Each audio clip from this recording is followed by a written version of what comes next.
Hi everyone, and welcome to this week's webinar. We're going to be talking about continuity. With us today, we have two representatives from Agility Recovery who are partners with Joffe Emergency Services. That's Scott and Adam. Thank you again for joining us, and we're going to wait for a few more people to show up. So sit tight, and we'll start soon.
We're just going to give it less than a minute just for people to show up, and then we will get this webinar started. So sit tight. Thank you guys for showing up.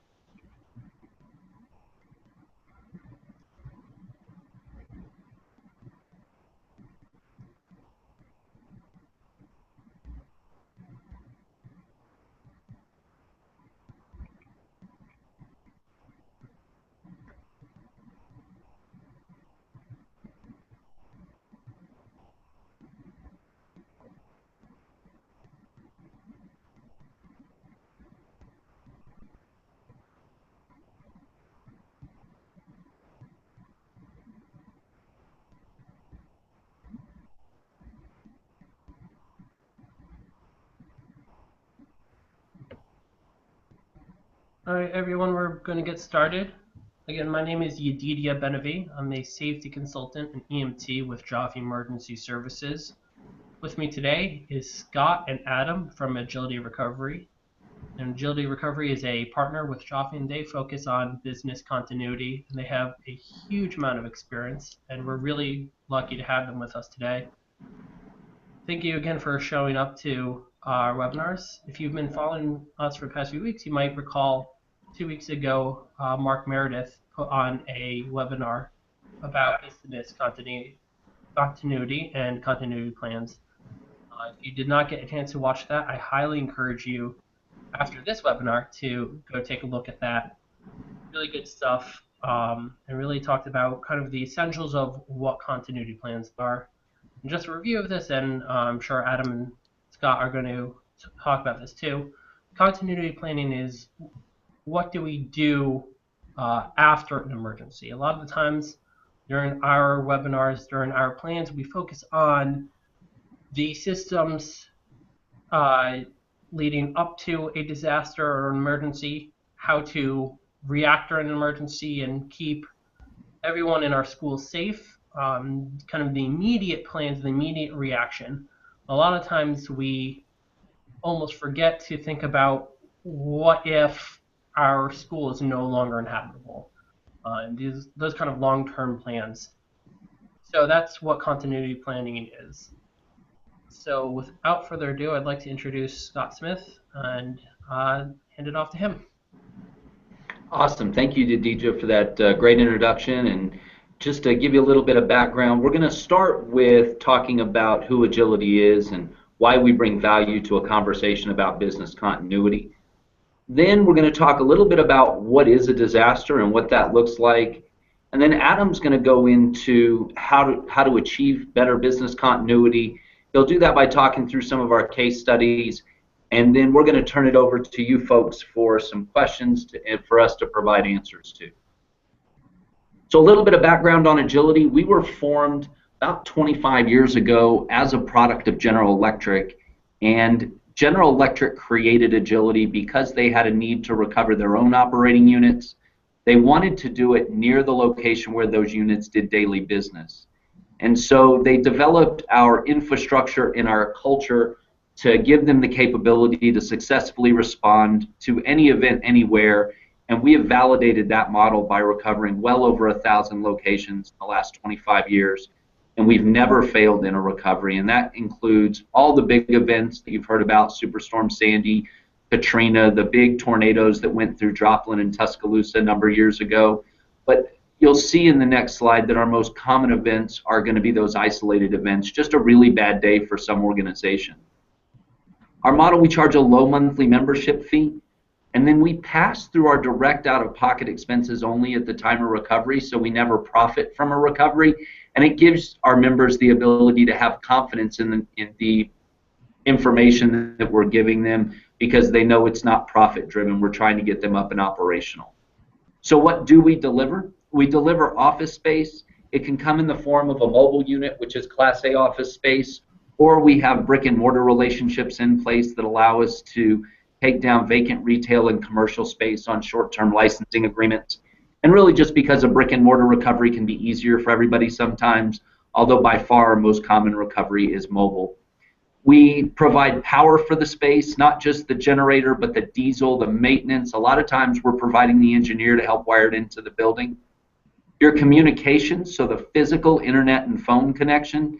Typically, we do this through the deployment of a mobile satellite, but with wonderful technology today, sometimes we're just quick shipping a cradle point to bridge a small gap. And then all of your computer systems, the computers, printers, servers, fax machines, phones, all that stuff you need to operate daily business, all the way down to the furniture. We help you maintain your plan in an online planning portal. Phenomenal tool. Organizations love it because it's versatile. It stores tips and templates so you can build a plan from scratch or bring us into an already very robust plan. And then in order to enhance the crisis communication plan, we provide you with an alert notification tool, allows you to text and email blast. And really, in talking with continuity planners over the last couple of years, I find that the biggest return on investment that organizations can do initially is enhance their crisis communication plan, because when you communicate well, it makes all the other plans go smoother. We do provide some additional services to make the recovery a little bit easier, like imaging the PCs and also providing testing, which I find to be one of the other very important things you can do. You never want to go through an event live for the first time during a disaster. You'd like to kind of iron out all those wrinkles ahead of time. So what does a recovery look like? It's going to initiate, obviously, with the event happening and you contacting Agility and really telling us what's going on so that we can work together to develop a strategy and so that our member can understand what the cost of that strategy is going to be so that they can make the best decision for them. Then we're going to ship them all of the equipment that they need, the computers, the mobile unit, the generator, the satellite, strap it all together, and then make sure they understand all the ins and outs of the mobile unit. During the recovery, we're going to provide ongoing support to make sure that if other events happen during the event, we're there to help you through them. And then just like in testing, we're going to provide a post-mortem at the end. We're going to go back over the recovery once everything's right again and find out if there's anything we would do differently during the next event or during the next test. When you think about what a disaster looks like, obviously this is what comes to most people's mind, where everything is just smoke and rubble, and that is definitely a bad day for that whole town. But when we look at the history of events, you'll find that a vast majority of events are isolated. They are just a really bad day for somebody in business. They're not CNN or News Channel worthy. You look at the big exception, it's about 40% except for 2012. And 2012 was a unique year because we had Superstorm Sandy, we had all the big tornado outbreaks, and then if you remember, we also had a huge snowstorm in the Northeast up in Connecticut.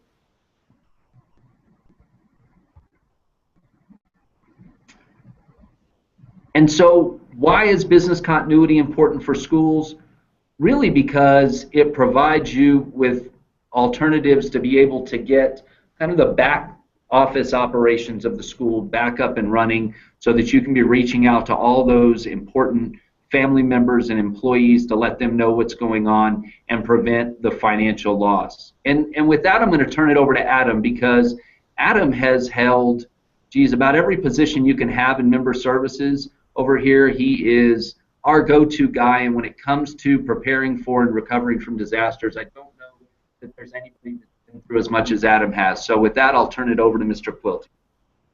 Thanks, Scott. Thanks for getting me started there. And if everybody is comfortable with submitting questions as we go through, we'll save those to the end.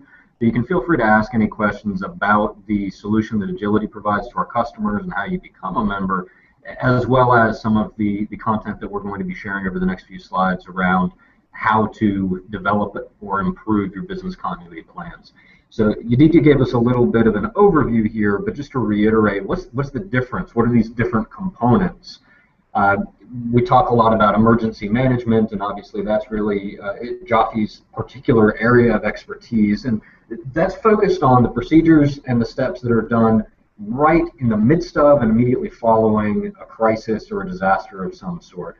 Oftentimes that's going to focus on health and human safety. It's also going to address some of the management of that event and the transition into a recovery environment.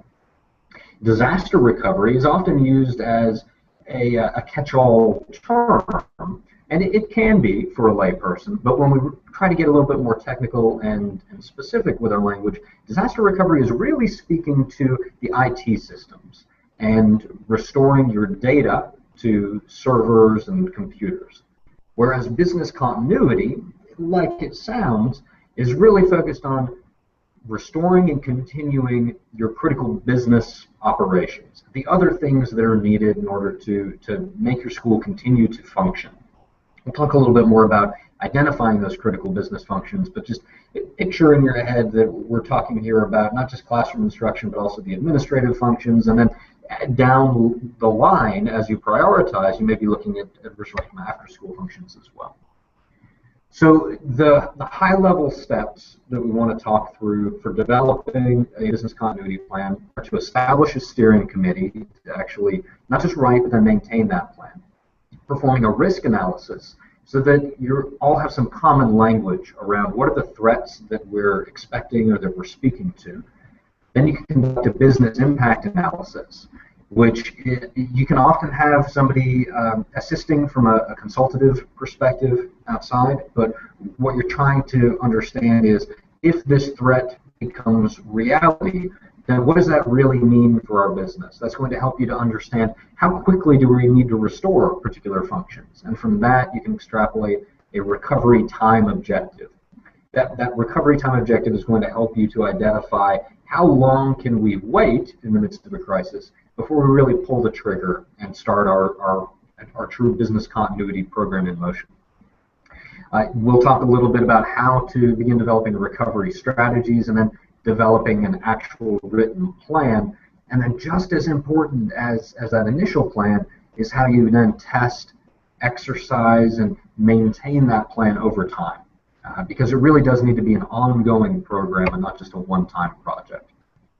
So obviously you all can figure out how to put together a steering committee. We'll gloss over that step. But when it comes to a risk assessment, how can you approach that? It's very easy to fall off the narrow path on either side and either give too much of an overview and not focus in on specific threats, but it's also easy to fall into the trap of thinking about every potential interruption, both natural and human caused, every technical issue that could arise, and trying to document a plan for those separately just isn't efficient. It's not effective.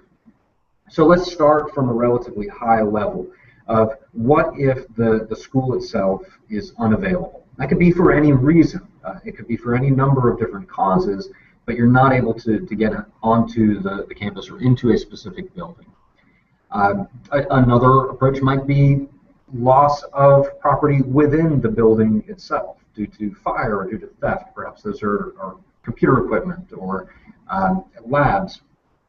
You can also have more of an IT-focused disaster. That could be focused around either a virus or a malignant attack, or it could just be that you've been backing up your data, but that backup data becomes corrupted or inaccessible. And then we can also think about one other category that often gets missed is really the human factor of what if either in a pandemic environment or with winter weather, folks just can't get into school. What happens in terms of mass unavailability of faculty and staff? Are there certain functions that we can continue to perform, or do we need to look at alternatives? So when we take that next step of doing a business impact analysis, it's a good idea to start from the worst case scenario, that sort of that total loss event. Picture a tornado that rips through your buildings. And you can then back away from there. Because if something less severe occurs, if it turns out to just be a power outage as opposed to actual damage to your building, those same steps can still be useful for you. They're just carried out in a less extreme manner. So picture a scenario where faculty and staff and students are impacted. They need to evacuate and leave the area.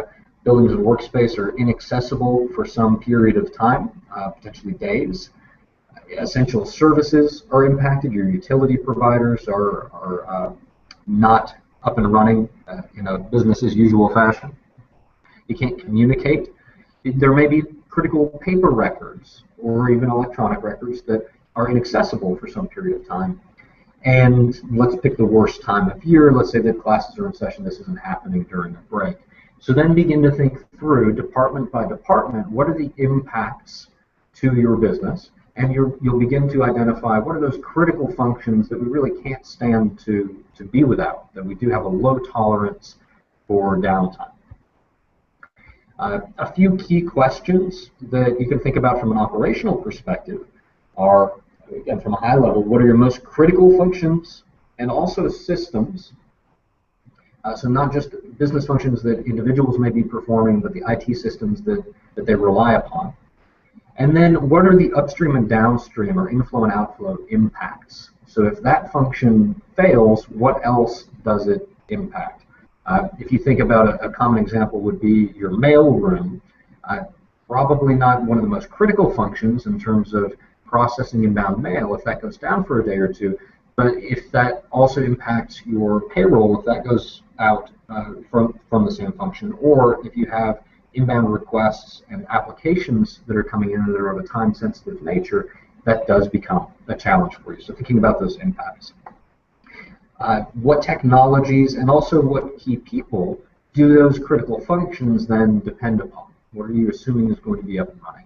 And are there other ways to accomplish that same task if those key systems are down for some period of time? Whether that's going back to paper forms, whether that's outsourcing. If it's a person who's unavailable, thinking about whether you're able to cross-train that function so that if they're out sick for a week or two, that you have somebody else who can step up and keep that function ongoing. From a monetary perspective, what are the impacts over time if you can't perform those critical functions? And you can do some math here and understand what that cost of downtime is. And then what are the operational impacts over time? And then lastly, around physical records, if those are impacted by smoke damage, fire damage, water damage, do you have a means of replacing those or obtaining backups? Or are those a single point of failure, in which case you need to start thinking about how you can mitigate that risk. When it comes to identifying duties and priorities at the time of business continuity as you're transitioning into that recovery mindset, you need to understand, and everybody needs to understand, who's in charge, where are they getting their orders from. And that may not be directly from the top. It may be a trickle-down approach that makes sense for your institution. In which case, each member of your faculty and staff needs to understand how they're receiving those updates and what's expected of them during that time of recovery.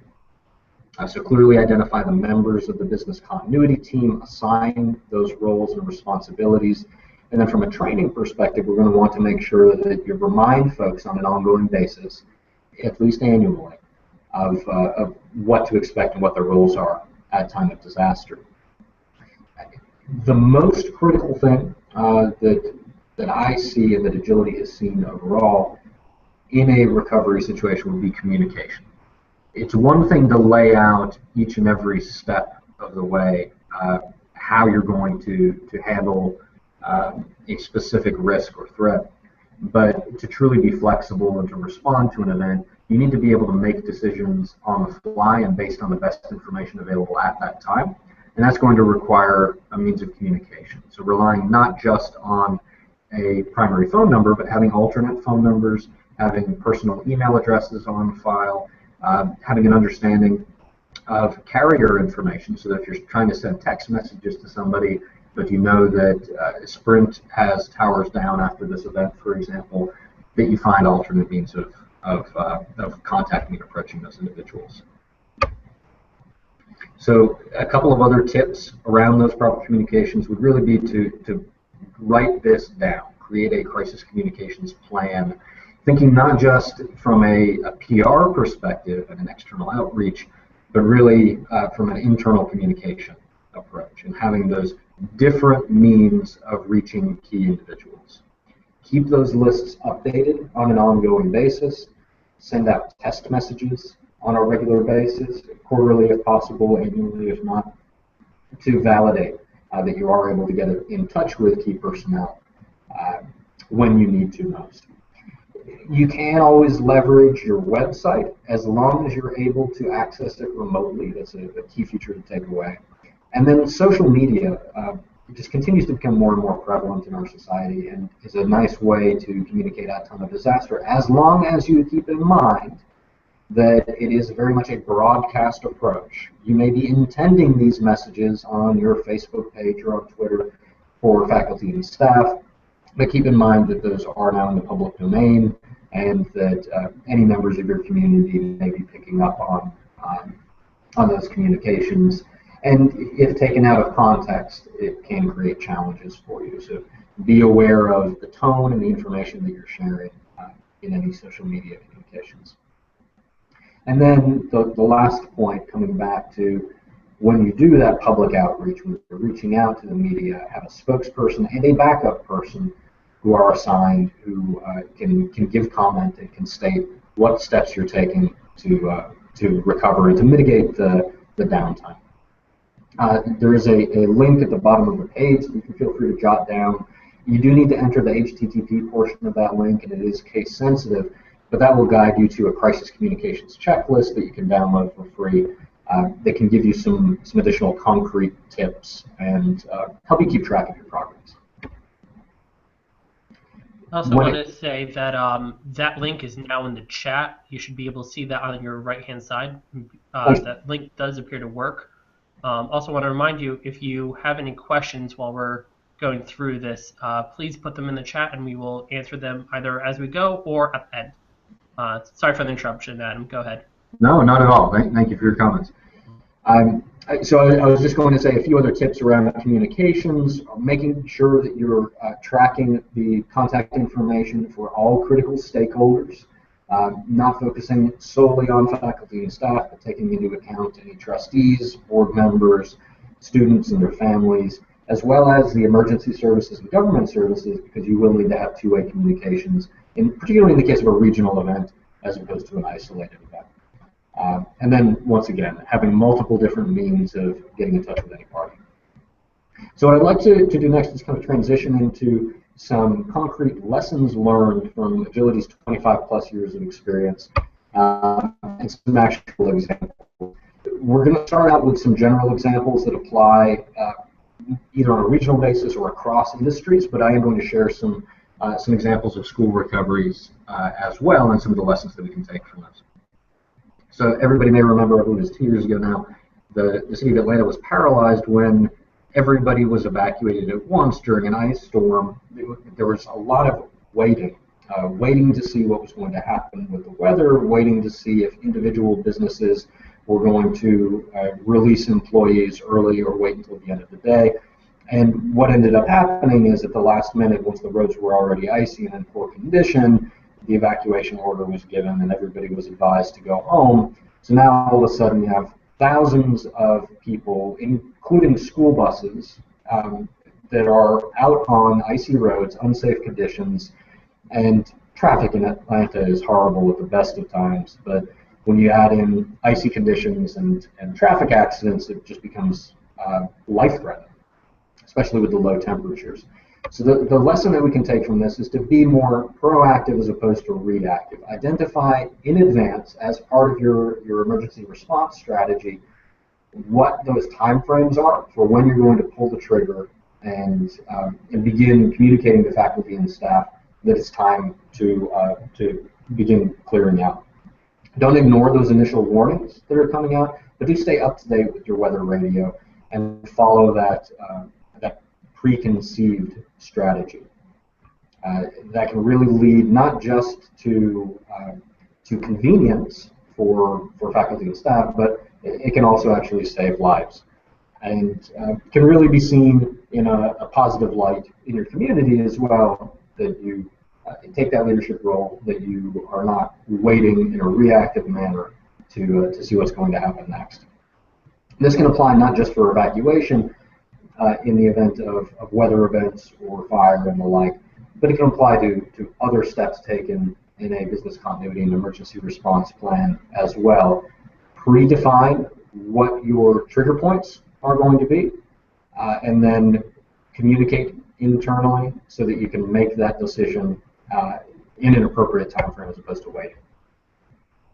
The most common recovery that Agility sees across the country and through the years would be around power. There are so many different things that can knock out power, either to your entire campus or to a single building or one breaker box. So some proactive steps that you can take to prepare for power outages will be to know your power requirements. If you were to bring in an off-site generator, understanding what size it would need to be and what those settings would need to be, having contact information for a vendor who can provide that unit, having access to that alternate power source, and that doesn't stop at having on-site generators. Obviously, that is going to be helpful, and that's a good plan B, but it doesn't hurt for you to have additional contact information for a provider. A Hertz, a Greco, Cummins, Sunbelt, Caterpillar, all have rental units. You can have their contact information on file so that you can be one of the first groups to call at time of disaster to receive those services in a fast manner and help to mitigate that downtime. Do be sure that if you are looking to bring in an outside generator, that you do have contact information either on your facilities staff, or if there needs to be an outside electrician who is comfortable and licensed to connect to that alternate power source. And then also having plans in place for refueling. Most on-site generators these days run on natural gas, which is very reliable, as long as we're not looking at an earthquake situation or something similar where the underground pipelines may be impacted. But if you do have a diesel generator, be sure that you have an understanding of how much fuel is on site. And I would recommend having contact information for a vendor who can bring out a fuel pod that can give you additional hundreds of gallons of runtime on site. There is an additional checklist that's available here for some steps that you can take and some reminders around understanding your power needs and obtaining an off-site mobile generator.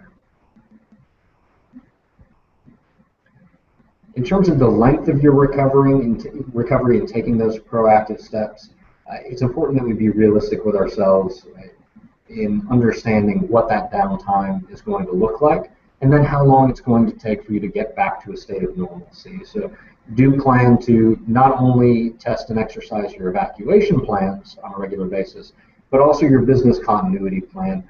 how long is it going to take you to restore those critical functions, either at an alternate site or in some cases even by having employees working from home.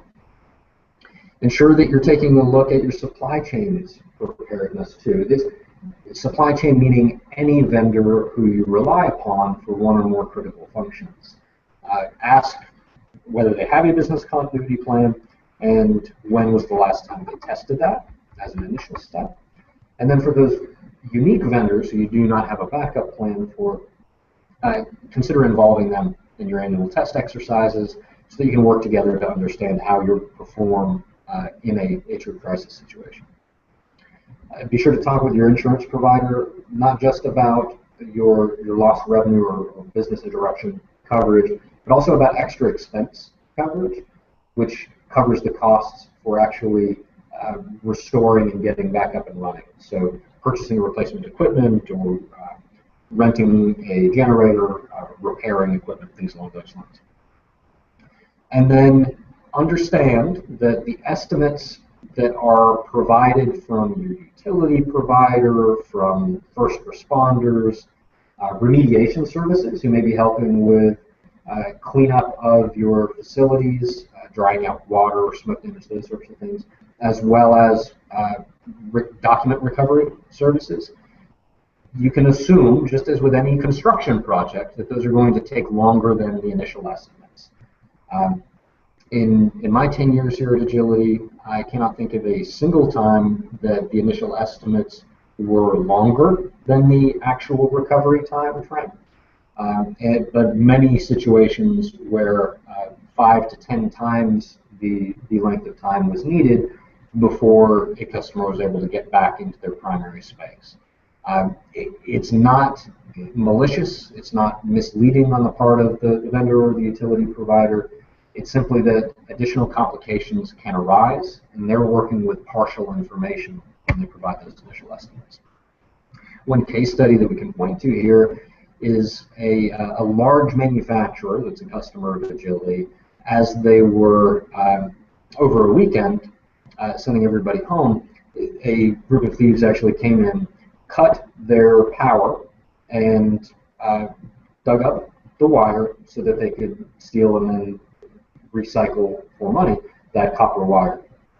Clearly, this has been in higher demand. We hear about this with residential properties all the time, but this industrial manufacturer was actually struck in a similar manner. And the electrician actually needed 72 hours over the course of 6 days to complete the repair.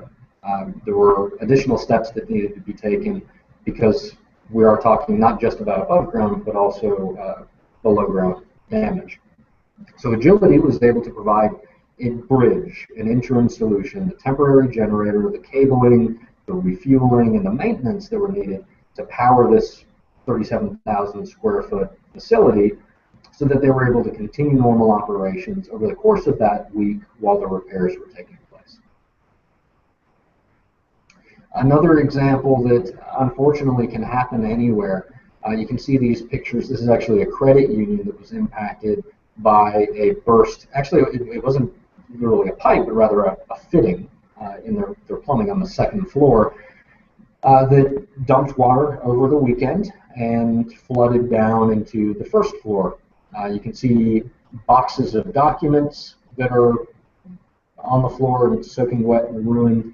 You can see furniture that was damaged, and in some areas, the walls themselves, the drywall began soaking up water, and so those needed to be torn out and replaced to avoid any mold concerns.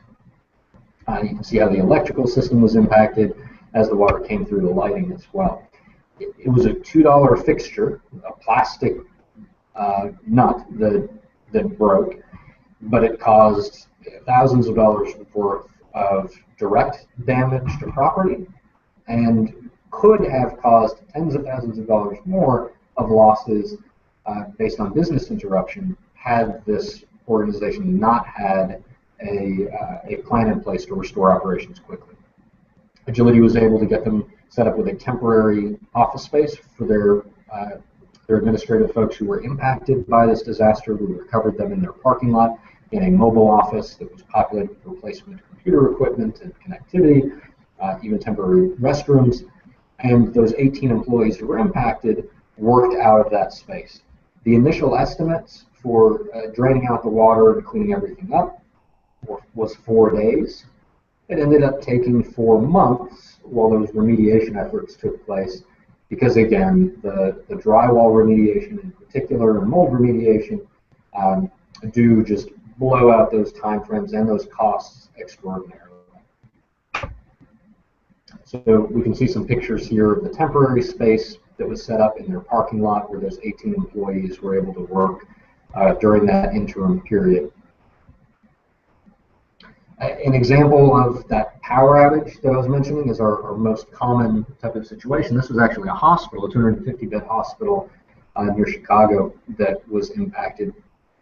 And a majority of their facility was impacted, over 170 patients, when a transformer blew locally because of high temperatures and everybody running their air conditioning. The transformer couldn't handle the load and failed. Luckily, as hospitals are required to do, they had an emergency generator on site, and that did kick in pretty much immediately. It worked as it was supposed to. Unfortunately, it failed after 30 minutes. And this is not a case of negligence on the hospital's part. They were conducting the recommended maintenance on a monthly basis, starting up that generator, running it for about 30 seconds, and then shutting it down. However, the 30-second tests were not putting stress on the generator, and that's why it failed so quickly after 30 minutes. And sometimes bad things happen. So in order to stabilize their critical patients and then also restore other secondary critical functions, they needed to pull in outside temporary generators, and they didn't really have a backup plan in place. Luckily, the agility solution that they had in place for restoring administrative functions in the event of a disaster also included the capability of obtaining generators. And so we were actually able to send in generators mounted on, the member rather, was able to arrange temporarily for generators mounted on fire trucks to restore those critical life support systems, but they weren't able to get their own generator, luckily, because other businesses were impacted as well and had been quicker on the draw with those phone calls. Agility, in under 8 hours, was able to source a generator that was large enough to replace those fire truck mounted generators and restore all of those critical systems to the facility while the electrical company was restoring the primary power. One other example that we wanted to provide is a CPA firm in St. Louis that actually had a fire not within their own space, but elsewhere within that building. So they weren't impacted by fire damage. They also weren't impacted by the sprinklers and the water damage. However, the air quality was so poor due to smoke that continued to be cycled through the ventilation systems. So they had to close their offices while the cleanup and the smoke mitigation efforts took place. Luckily, they were able to bring in an Agility temporary office so that those 60 employees who were impacted could work in their normal, at their normal address in the temporary space Agility provided. And over the course of that recovery, they were able to use utility power and run off of those services. So some of the school recoveries that I wanted to mention quickly include impacts from tornadoes in multiple locations across Texas and Virginia in particular, a furnace failure at a high school in Denver, Colorado, that Agility was able to assist that customer with a specialist who focuses around emergency response for boilers and furnaces. And then power outages. Actually, Post University in Connecticut has been impacted by multiple power outages at different buildings at different times that Agility's been able to assist with. And then at Virginia State University as well, Agility has provided temporary generators.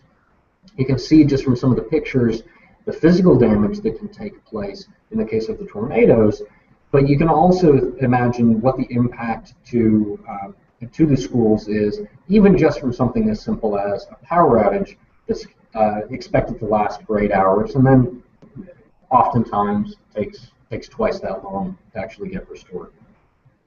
So a few things to keep in mind before we open up for questions.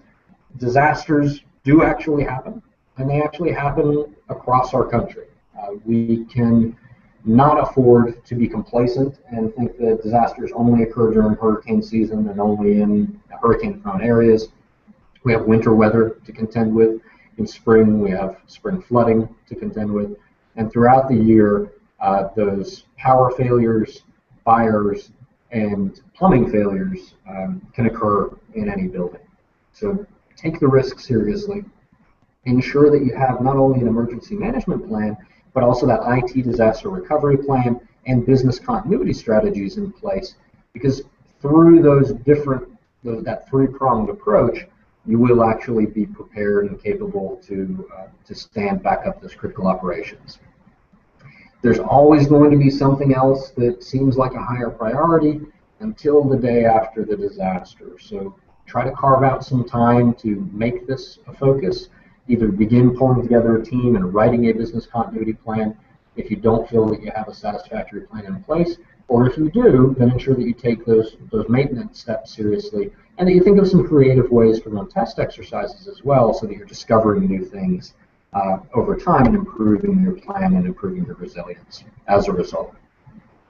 I'd like to thank everybody for taking time out of your busy schedule, especially this close to the holidays, to learn a little bit more about business continuity and how it relates to schools and emergency plans. I'd like to thank Joffe for the opportunity. And at this time, we'd like to open things up for any questions that the audience has, either around the agility solution or around how to build business continuity plans in general. Awesome. Thank you for that, Adam. And thank you for all that information. We've had a couple of questions, and I wanted to start with this one. They ask, we obviously can't do a drill to test a week-long drill to test continuity. How then can we do a good drill? So how would you advise somebody to do a good drill that wasn't a complete shutdown that was going to take a week? That's a great question, and a good place to start, just from the agility perspective, and then DJ, I'd love to hear your thoughts as well, is to run some type of tabletop exercise where you put together a scenario and you're able to talk through in a half-day meeting or a full-day meeting what the impact would be and what everybody's responses would be, as opposed to getting hands-on with the IT equipment and bringing in temporary space and some of those elements that may come in later down the line. Great, thank you. And then, what mistake do you see companies making most often during a disaster?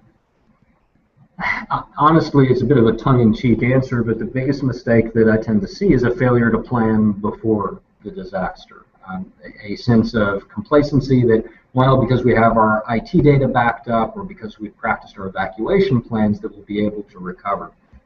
When in fact, any organization can benefit from thinking about these scenarios, taking them seriously, and thinking about what those impacts will be, and then writing down and practicing that plan. The biggest mistake that I see actually at time of disaster is a failure to communicate.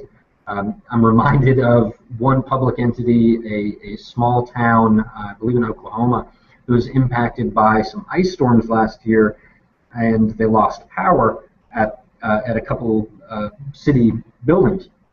And they actually ended up with 4 different generators over time because different employees thought that it was their responsibility or that they would be proactive and have the generator brought out on site. Now, I grant you 4 generators is better than no generators, but from a cost perspective, 1 probably would have been the right number, and communication could have solved that problem. Thank you for that. Thank you for that. We have another question about what are the most pressing issues that schools face. And so I know we've talked about that in this webinar in pretty good detail, but just curious if there's 1 or 2 things you'd like to talk about again before we let everybody go. Sure. I feel like everybody can be impacted by power outages, but we should also think about actual damage to the facility. We have not talked today and could spend an entire another webinar talking about active shooter events or other dangerous occurrences on campus. But the fact of the matter is that taking an all hazards approach to your business continuity planning and having an overarching plan in place can help you to be more prepared for any type of event, no matter what direction that threat comes from. Perfect. Thank you for that, Adam. And with that, I'll turn it back over to you, Deidre. Actually, I see one last question that I want to ask Adam. In your experience, how long does it take to restore utilities like electric and water if there's a complete loss in those systems? It's a great question. It's difficult to answer because it is going to depend both on your region and how thinly stretched those linemen and other crews are, and also the impact, the area of impact for the disaster. Thinking back to an event like Superstorm Sandy, we had customers who literally 2 to 3 weeks later were still without power and critical services just because of the sheer size of area that storm impacted. In a more typical event, in an isolated event, you can expect to see your power restored in a matter of hours, and you can expect to see electrical and plumbing work completed over the course of, I would give it 2 to 3 days before you have that at a reliable level. So having your plan take that into account for how are we going to continue critical operations during those time frames can be a great point to start at. Awesome. Thank you, Adam, and thank you, Sky. We've really had a great opportunity to have you both here with us for the webinar, getting to really learn from experts in this field and have you answer questions for us. And just kind of a wrap up, I think business continuity or school continuity, I think that's one of the hardest things for people to really wrap their mind around in terms of preparation, just because, as they said, on one hand, anything can happen. On the other hand, it doesn't really help to plan for every possible scenario. And one of the big takeaway lessons that I've learned in preparing for continuity and preparing for this webinar is to think about there are disasters that will affect your building, your community, so your school, and there are going to be disasters that affect your entire town, your neighborhood, your state, your half of the country. And really thinking about, you can't have one continuity plan. You need to really think about multiple different contingencies. And that's really an interesting way of thinking about disaster planning. Just a few notes before we say goodbye. Again, you can see in the right-hand panel on the chat and also right now on screen, Scott Smith and Adam Culty's email addresses. As always, our email address, schools@joffeeemergencyservices.com. Our next webinar is not going to be till January 7th, and that is going to be on health aids. Also want to remind everyone that the Joffe office is going to be closed December 24th at noon until January 4th at 8:30. During that time, our emergency line will stay open for those of our clients. Our line will stay open, but the main office is basically going to be closed. Sporadically, sales and operations team will be looking at messages. Also want to offer to anyone who is not already cashing in this service, we offer to our participants a free assessment. So we will go to your school, we'll sit down, we'll do a walk around, and we will help see kind of what our assessment of your emergency preparedness is. And that's a free service that we offer to our webinar participants. And again, that should be appearing on the right side. And again, I want to thank everyone who has come out today. Please feel free to email us questions, and I hope you all have happy holidays, Merry Christmas, Happy New Year. Thank you, guys.